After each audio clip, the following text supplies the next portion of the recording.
Ambassador HFY stood on the bridge of the luxury ship Harmony's Dream, watching the stars drift past the wide windows. His tall, graceful body swayed gently with the ship's movement. Like all Villani, he had pale blue skin and large, kind eyes that had never seen real violence. The bridge was beautiful. Soft lights glowed from crystal panels. The walls showed moving pictures of peaceful worlds, green meadows under purple skies, crystal cities floating on calm seas, and gardens that stretched to the horizon. Everything was designed to make visitors feel welcome and safe. Another successful mission ahead, Captain Veltar said with a smile. She was from Cathara Prime, a world where it always rained gently, and flowers grew everywhere. Her people were known for their skill in making friends with new species. The new species should be grateful we found them. HFY nodded as he looked at the data on his screen. The newcomers lived on a world that made him feel sick just reading about it. Wild storms that could level cities, ground that shook and split open without warning, temperatures that swung from burning hot to freezing cold, an atmosphere full of poison gas that would kill most civilized species in minutes. How do they even survive on that world? Dr. Morthak asked. The elderly scientist had spent his life studying species from harsh worlds, but he had never seen anything like this. The gravity alone would crush most of us. And look at these weather patterns. How can any life form adapt to such chaos? The doctor's 4 arms moved quickly over his instruments, studying the data again and again. His people came from a world of gentle breezes and warm sunshine. The idea of living somewhere dangerous was hard for him to understand. For over 10,000 years, the Galactic Confederation had been finding new species and helping them join the community of civilized worlds. The process was always the same. They would find a species struggling on a difficult world, offer them rescue, and relocate them to a proper garden planet where they could live in peace and comfort. Every species they had ever met was grateful for the help. Who wouldn't want to leave behind storms, earthquakes, and poisonous air for a world of endless spring? Their technology is interesting, though, Captain Veltar noted, reading the communications they had received. Very crude, but they've advanced quickly. Much faster than usual for a species from such a hostile world. The messages from the humans were simple and direct. They wanted to meet. They wanted to trade. They seemed excited about finding other intelligent life in the galaxy. Their enthusiasm reminded HFY of children discovering a new playground. They'll be so happy when we tell them about our garden worlds, he said warmly. Imagine never having to worry about storms again, never having to fear earthquakes or poison air. They can learn art, music, philosophy, all the things that make civilization beautiful. The Harmony's Dream was the perfect ship for first contact missions. It had guest quarters designed to make any species comfortable, kitchens that could prepare food for dozens of different types of biology, meeting rooms filled with soft cushions and gentle music, galleries showing the greatest art from thousands of worlds. Everything about the ship said the same thing. Welcome. You are safe now. You are among friends. I've prepared the usual welcome package, Dr. Morthak said. Medical supplies to help them recover from whatever damage their harsh world has done to them. Educational materials about proper nutrition and health care. And of course, a catalog of available garden worlds where they can build a new civilization. HFY smiled. This was his favorite part of the job, seeing the relief and joy on a species' face when they realized their struggles were over, watching them take their first steps into a larger, kinder galaxy. The Confederation had learned long ago that violence was pointless. When every world had plenty of everything, why fight? When space was infinite, why compete for territory? When technology could solve any problem, why struggle? The thousands of species in the Confederation lived in harmony because they had learned this simple truth.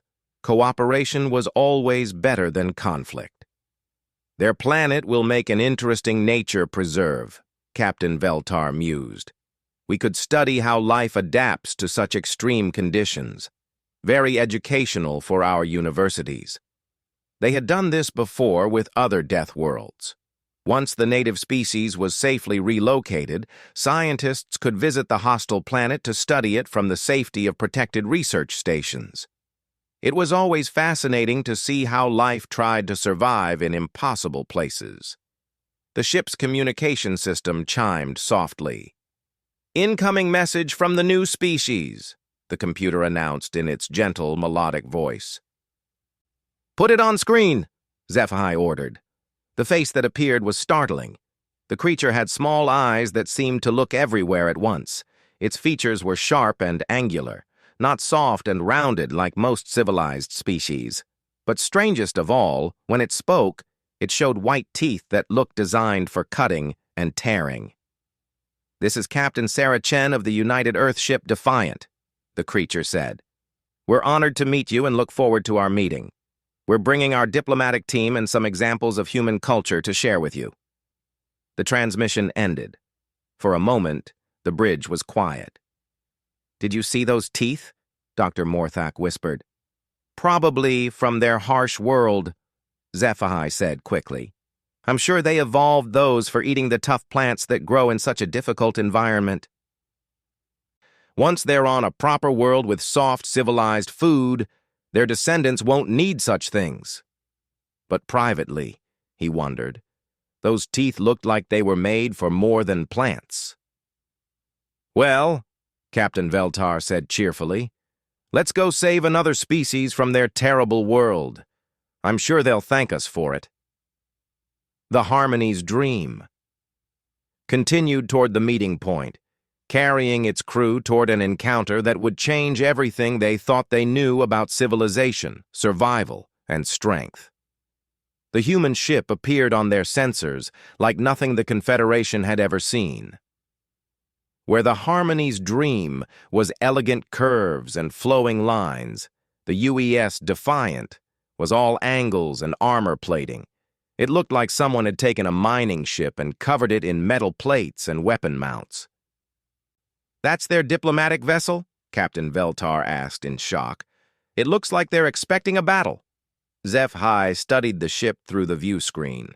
Heavy blast doors covered what might be windows. The hull was scarred and dented as if it had been through many fights. Sensor arrays stuck out at odd angles, giving it the appearance of a metal beast covered in spines. "Perhaps their world is so dangerous that even their peaceful ships need armor," he said, trying to stay positive. "We must remember, they come from a death world. They probably don't know how to build anything else." The docking procedure was awkward.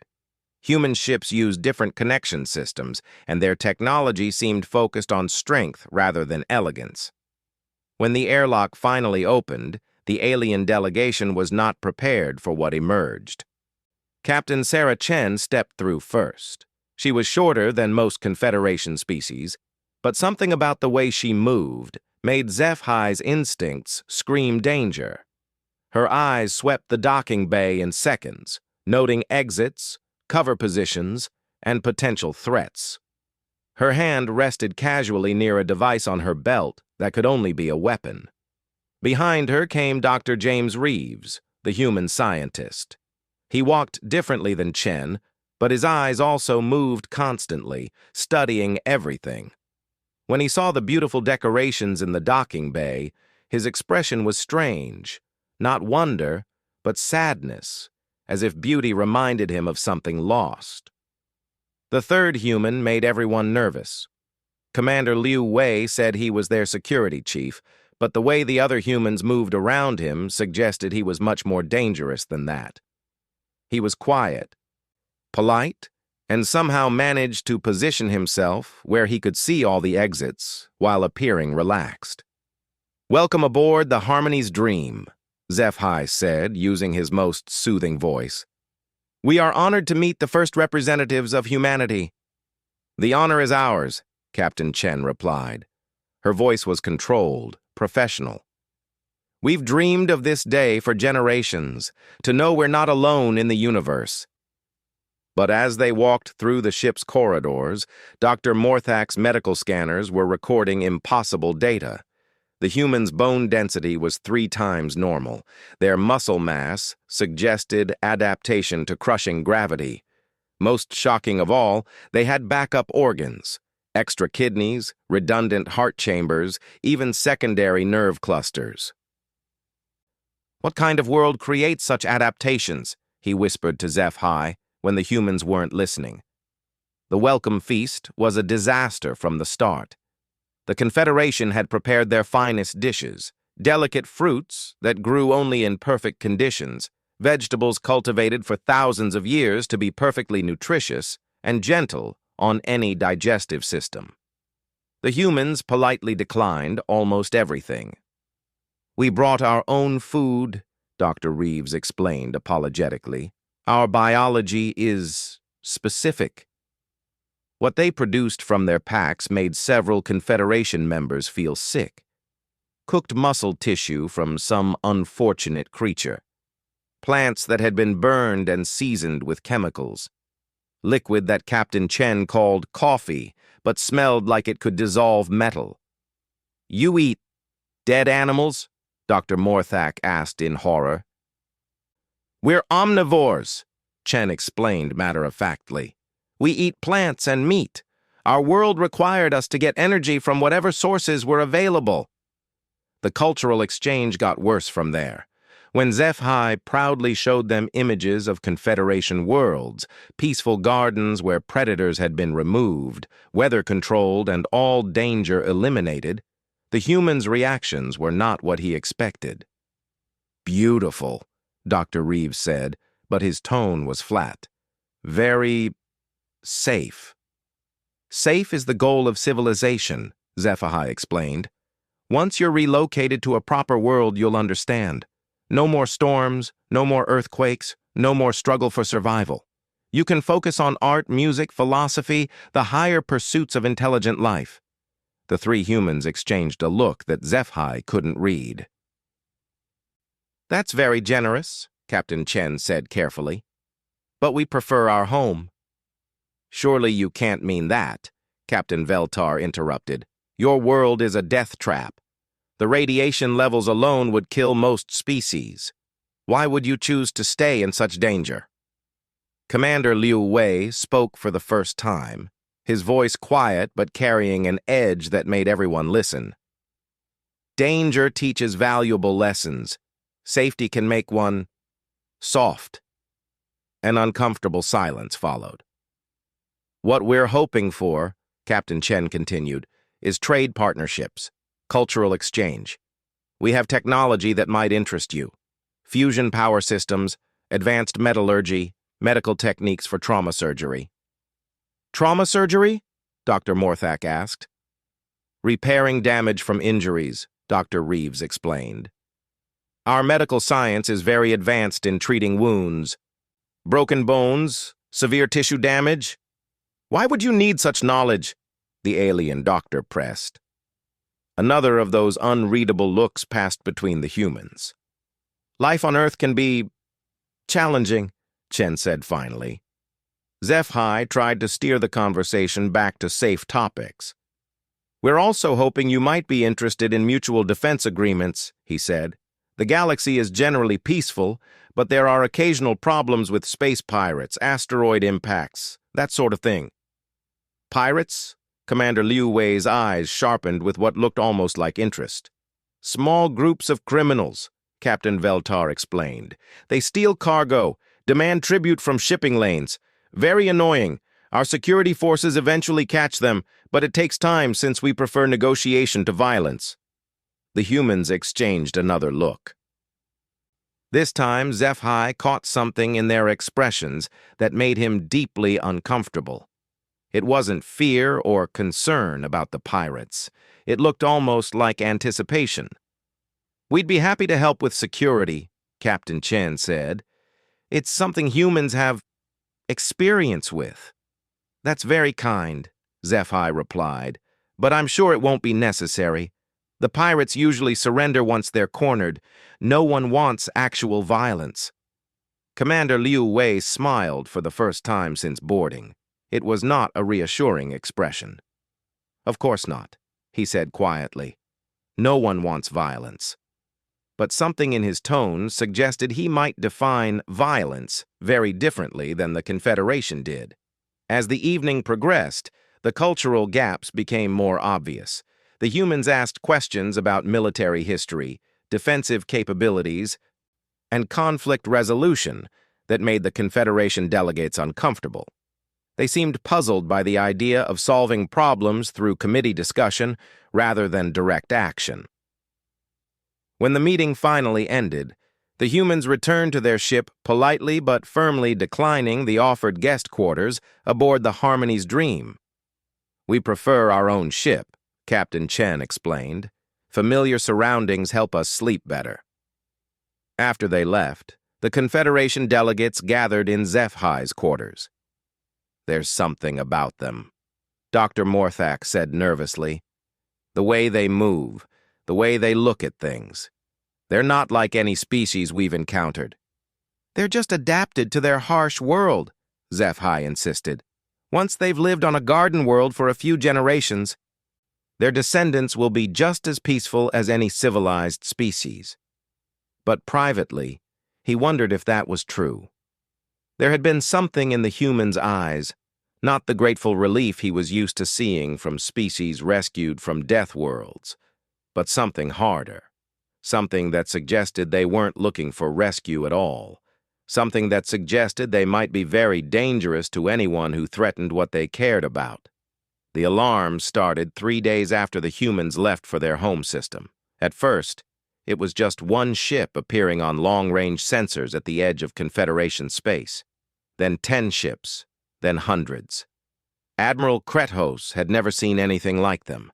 The vessels were organic-looking, like massive insects made of bone and metal. They moved in perfect coordination, swarming through space like a school of predatory fish. "What are they?" he asked his science officer, trying to keep the fear out of his voice. "Unknown, sir. They're not responding to any communication attempts. And, sir, they're heading directly for inhabited systems."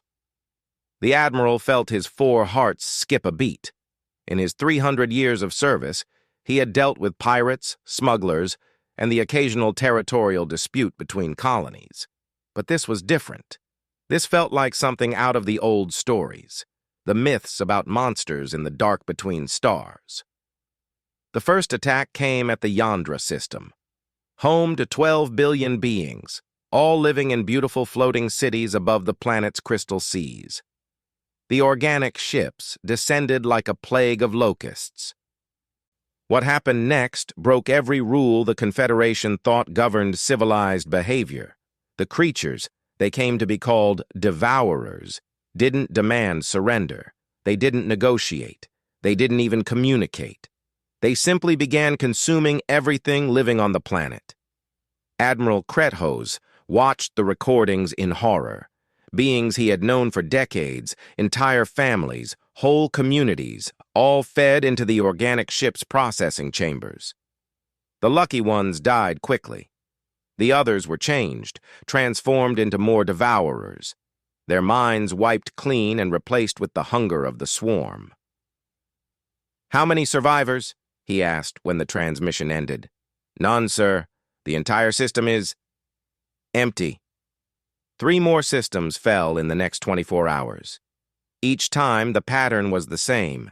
The swarm would arrive, overwhelm any defenses, and consume everything. They moved with a purpose that suggested intelligence, but showed no interest in anything except feeding and growing stronger.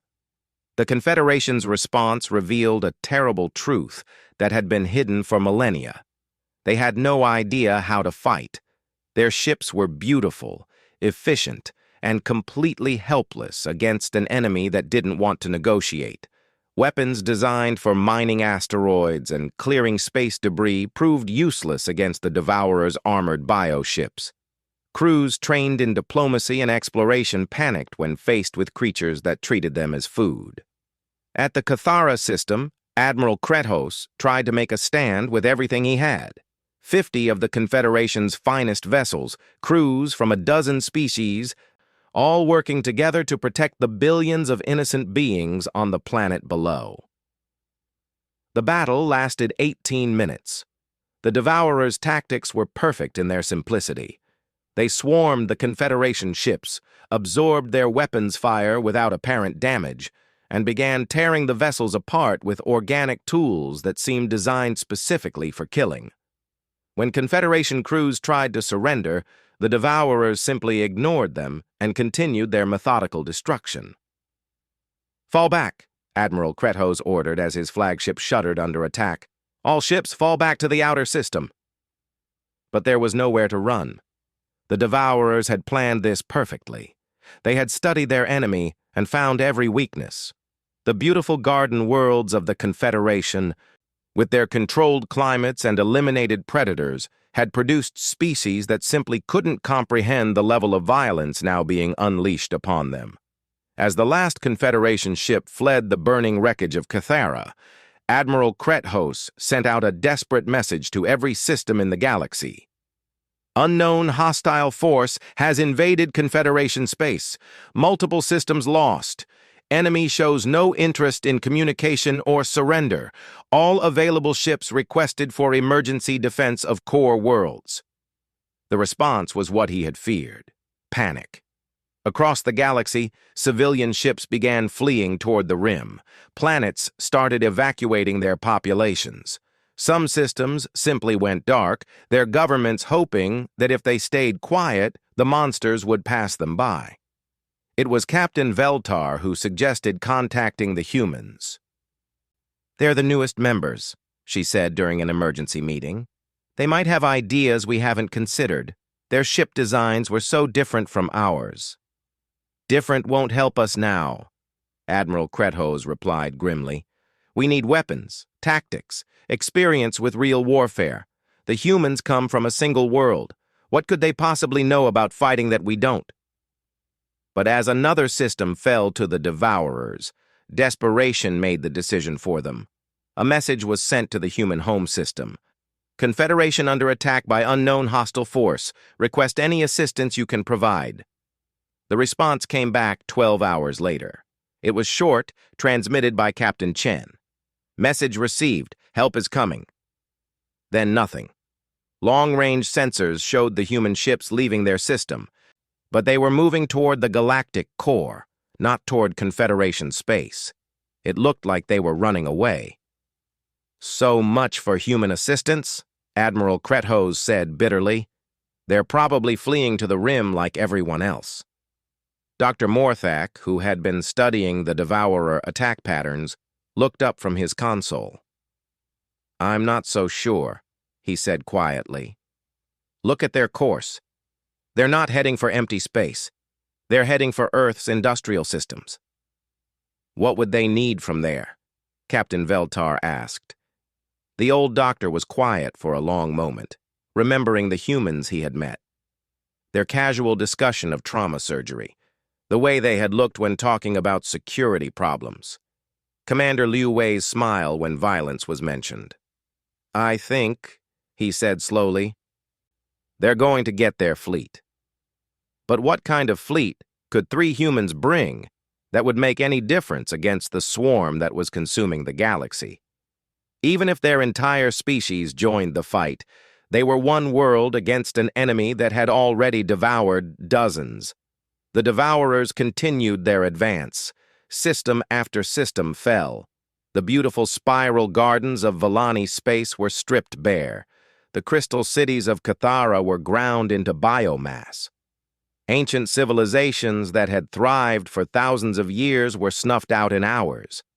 And somewhere in the darkness between stars, something that had called itself humanity was preparing to show the galaxy what children of a death world could do when the people they cared about were threatened. The Confederation had built their civilization on the belief that intelligence and cooperation could solve any problem. They were about to discover that sometimes the problem could only be solved by beings who understood that peace was something worth fighting for. The swarm was coming for the core worlds. Time was running out, but across the galaxy, sensors were beginning to detect something new moving through space. Ships unlike anything in the Confederation databases. Hard, angular vessels that looked like they had been built for only one purpose: war. They came out of hyperspace like a storm made of metal and fire. Admiral Krethos stared at his sensors in disbelief. Where 3 human ships had left their system days ago, now there were hundreds. Massive vessels that dwarfed anything in the Confederation fleet. Ships with names that sent chills through the translation computers. Righteous Fury, Eternal Vigilance, Blood and Thunder, Remember Earth. "How is this possible?" he whispered. "They only had one system. Where did all these ships come from?" The answer came from Admiral Maria Santos, her face appearing on the communication screen with an expression that reminded everyone watching of a predator sizing up prey. Her uniform was crisp, professional, but her eyes held something the Confederation had never seen before: the look of someone who had stared death in the face and smiled back. "Admiral Krethos," she said, her voice carrying the authority of absolute command. "This is the 1st Terran Defense Fleet. We understand you have a pest problem." Behind her, the bridge of her flagship was a stark contrast to Confederation vessels. No beautiful art or soft lighting, just functional displays, tactical information, and crew members who moved with the precision of a machine built for destruction. Every person visible was alert, ready, focused on the task ahead. "Admiral Santos," Krethos replied, trying to maintain some dignity. "We're grateful for any assistance, but I must warn you. This enemy is unlike anything we've faced. They've destroyed dozens of systems. Their ships seem immune to our weapons." Santos smiled, and it was not a gentle expression. "Admiral, we've spent the last 3 days studying your combat recordings. We've seen what they do, how they move, how they think. They're very good at killing people who don't know how to kill back. The human fleet deployed around the Cathara system with a coordination that spoke of long practice. Dreadnoughts took position at jump points, their massive weapons trained on empty space. Carriers launched swarms of fighters that moved like schools of mechanical fish. Destroyers spread out in a web that would catch anything trying to escape. Dr. Morthak, monitoring from the Harmony's dream, watched the humans prepare for battle with growing amazement. Every movement was purposeful. Every formation was designed to maximize killing power while protecting friendly forces. These weren't explorers or diplomats who had been forced into fighting. These were soldiers who had been bred for war. "How many wars has your species fought?" he asked Captain Chen, who had returned to coordinate with the Confederation forces. "Continuously for the last 5,000 years, she replied matter-of-factly. "We've had brief periods of peace, but conflict is natural for us. We've learned to be very good at it." The Devourers arrived at Cathara expecting to find the same helpless prey they had consumed at every other system. Instead, they found something their hive mind had never encountered before, a species that viewed violence not as a last resort, but as a refined art form. The battle began with the human fleet doing something the Confederation thought was impossible. They charged. While every instinct screamed to maintain distance and use long-range weapons, the humans drove straight into the Devourer swarm. Their ships had been built for this kind of fighting, with armor that could absorb incredible punishment and weapons designed to work at point-blank range. Admiral Krethos watched in horror and fascination as human dreadnoughts rammed directly into Devourer bioships. But what looked like suicide turned out to be brilliant tactics. The human vessels had been designed for ramming attacks, with reinforced hulls and energy fields that let them survive impacts that would destroy any other ship. The real shock came when the hulls breached and human soldiers poured into the Devourer vessels. These weren't the polite diplomats the Confederation had met. These were warriors in powered armor, carrying weapons that could cut through biometal like paper. They moved through the organic corridors with a speed and violence that stunned the watching aliens. But it wasn't just their equipment that made them deadly. It was their attitude. The Devourers had terrorized the galaxy because they showed no fear, no mercy, no hesitation. They were a hive mind that treated all other life as food. But the humans they faced in those twisting corridors were individuals who had chosen to be there, who fought not because they were programmed to, but because they wanted to protect something they valued. And they were smiling. Dr. Morthak watched the combat recordings in growing alarm. The human soldiers weren't just efficient killers. They seemed to enjoy the challenge. They laughed as they fought. They took unnecessary risks for the sheer thrill of it. When one of their companions was wounded, the others didn't retreat. They became more dangerous. "This isn't normal behavior for an intelligent species," he told Captain Chen. "Fighting should be a last resort, something done reluctantly when all other options are exhausted." "Doctor," Chen replied, watching the tactical display as another Devourer bioship exploded, "fighting is what we're good at. We've spent our entire evolutionary history learning how to do it better. Why would we be reluctant to use our greatest skill?" The tide of battle turned when Admiral Santos deployed a tactic the Confederation couldn't believe: nuclear weapons. "You can't use those in a populated system," Admiral Kretos protested. "The radiation, the damage to the planets." "The planets are already dead," Santos replied coldly. "The Devourers consumed everything living. All that's left is real estate. And real estate can be cleaned up later." The nuclear bombardment of the Devourer fleet was precise, calculated, and utterly without mercy. Human ships fired weapons that could crack moons, not caring about collateral damage because there was nothing left to damage. Each explosion took out dozens of bioships, clearing space for the next wave of attacks. But the most shocking moment came when the Devourer hive mind tried to retreat. For the first time in their recorded history, the creatures that had terrorized the galaxy turned and ran. Their bioships began fleeing toward the edge of the system, carrying with them whatever biomass they had collected. A civilized species would have let them go. The threat was ended. The system was defended. Mission accomplished. The humans pursued them into dark space and hunted them down like animals. "This is excessive," Dr. Morthak protested as human ships disappeared into hyperspace, tracking the fleeing Devourers. "They're retreating. The battle is won." Commander Liu Wei, who had been quiet throughout the battle, finally spoke. "Doctor, there's something you need to understand about humans. We don't just win battles. We end threats permanently."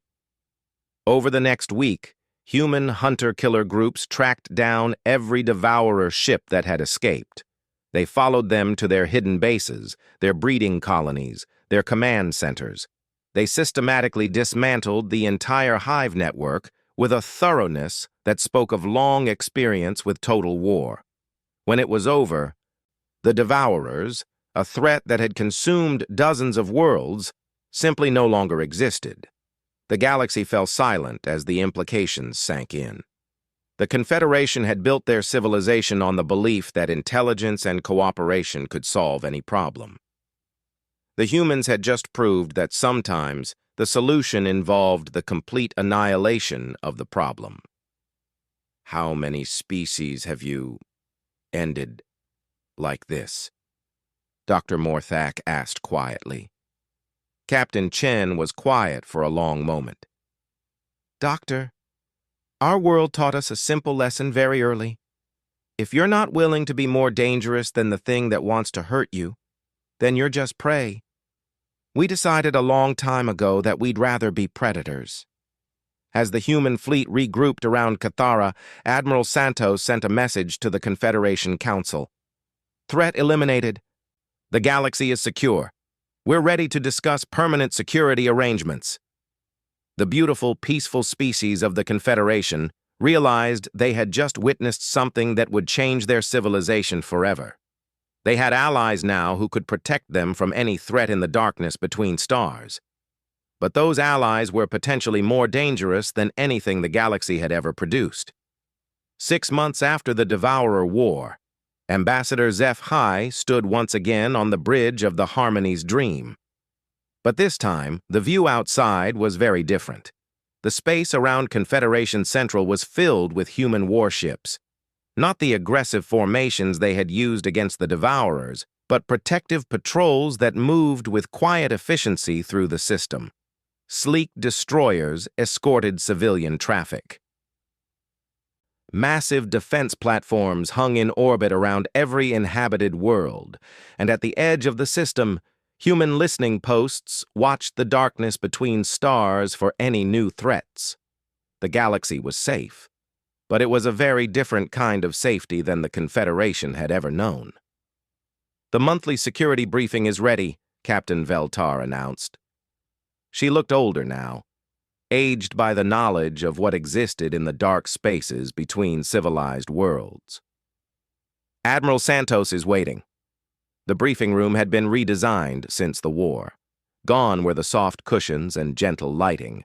In their place were tactical displays, threat assessment screens, and communication links to human military bases throughout Confederation space.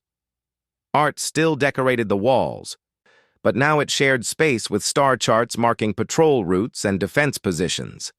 Admiral Santos entered with the quiet confidence that all humans seemed to possess. She had been promoted to overall commander of Galactic Defense Forces, a position that hadn't existed before the war because no one had imagined it would ever be needed.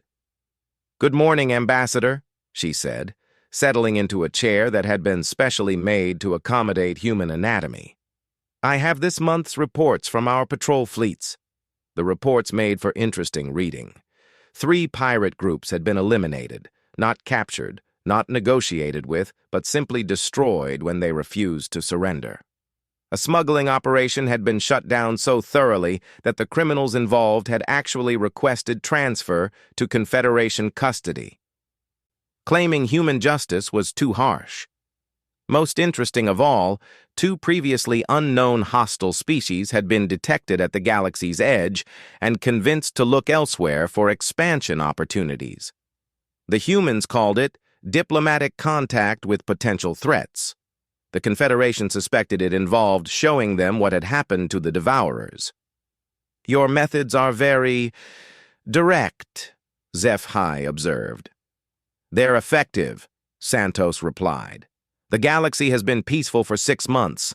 No lost ships, no destroyed colonies, no civilians fed to monsters. I'd call that success." It was true. The trade routes were safer than they had ever been. Scientific expeditions could explore dangerous regions knowing that help was only a radio call away. Children on garden worlds could play under open skies without their parents worrying about threats from space. But the cost had been the Confederation's innocence. Dr. Morthak had spent the months since the war studying human society and biology. His findings were disturbing and fascinating in equal measure. Humans didn't just tolerate violence, they had evolved to excel at it. Their entertainment included simulated combat. Their sports often involved controlled fighting. Even their children's games taught tactics and strategy. "It's not that they're evil," he had explained to the council. "Violence is simply a tool for them, like mathematics or art. They've spent millions of years learning to use it efficiently." The council had struggled with this concept. How could beings capable of such destruction also create beautiful music? How could soldiers who showed no mercy to enemies be so protective of the weak? How could the same species that had eliminated the Devourers also spend their free time caring for injured animals they found on alien worlds? The answer, it seemed, was that humans contained multitudes. Captain Chen, now promoted to Ambassador for Human Affairs, had tried to explain it during one particularly difficult session. "We're not naturally peaceful," she had said. "Peace for us is something that has to be maintained. It requires constant vigilance and the willingness to fight for it. We don't see violence as evil. We see it as a necessary skill that should be used responsibly. The Confederation had gradually come to understand that they had two choices: accept human protection and all that came with it, or return to the helplessness they had known before the war. The choice was surprisingly easy. "There has been one development you should know about," Admiral Santos continued, pulling up a new display. "We've been monitoring communications from beyond the galactic rim. There are other threats out there. Bigger ones." HFY felt his heart skip. More like the Devourers? Different, but potentially more dangerous. "We're tracking at least 3 distinct hostile civilizations that have been watching the galaxy for some time. They've probably been waiting for us to weaken ourselves, fighting each other before moving in." The implications were staggering. The Devourers hadn't been a unique threat. They had been scouts, or perhaps the smallest of several dangers lurking in the dark. "What do you recommend?" HFY asked. Santos smiled, and by now he had learned to recognize the expression. It wasn't cruel or bloodthirsty. It was the smile of a professional who had been given a job she was very good at. "We expand the defense perimeter, station fleets at the galactic edge, set up early warning networks, and we start training Confederation species in basic defense skills." "You want to teach us to fight?" "I want to teach you to survive," Santos corrected. "We can't be everywhere at once. If something gets through our perimeter, you need to be able to protect yourselves until help arrives." The training programs had been controversial. Many species found the idea of learning violence deeply disturbing. But gradually, as they saw the dedication and professionalism of their human instructors, they began to understand. This wasn't about becoming killers. This was about becoming impossible to kill. Young beings from peaceful worlds learned to operate weapons, coordinate defensive actions, and most importantly, to keep thinking clearly when their lives were in danger. They would never be warriors like the humans, but they wouldn't be helpless prey either. "The galaxy is growing up," Captain Chen had observed during one training session. "Learning that safety isn't free and peace isn't the natural state of the universe. It's something that has to be earned and defended." Now, 6 months later, the results were clear. The Confederation was stronger than it had ever been. Trade was booming as previously dangerous routes became safe. Scientific advancement accelerated as researchers could focus on discovery instead of survival. Art and culture flourished as creative beings no longer lived in fear, and watching over it all were the children of Earth, standing guard against the darkness. "There is one more thing," Admiral Santos said as the meeting concluded. "The Council has been asking about our long-term intentions. Some species are concerned that we might eventually decide to take over." HFY had heard these concerns. The humans were so much more dangerous than anyone else in the galaxy. What would stop them from deciding they could run things better than the current government? "And your answer?" Santos was quiet for a moment, looking out at the peaceful ships moving through the system. "Ambassador, we didn't leave our world to become conquerors. We left to find friends. The galaxy you've built here, this community of different species working together, sharing knowledge and culture, it's everything we hoped to find among the stars." She stood to leave, but paused at the door. "We're not here to replace your civilization. We're here to make sure it survives. There's a difference." After she left, HFY remained alone with his thoughts.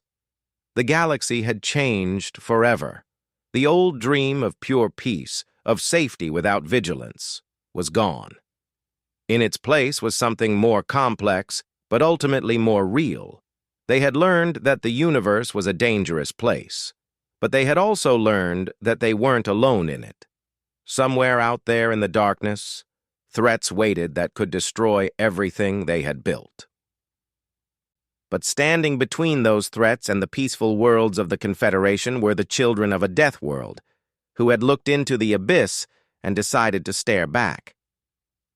The galaxy was safe. not because there were no monsters in the dark, but because humanity had proven to be more dangerous than any monster they had encountered.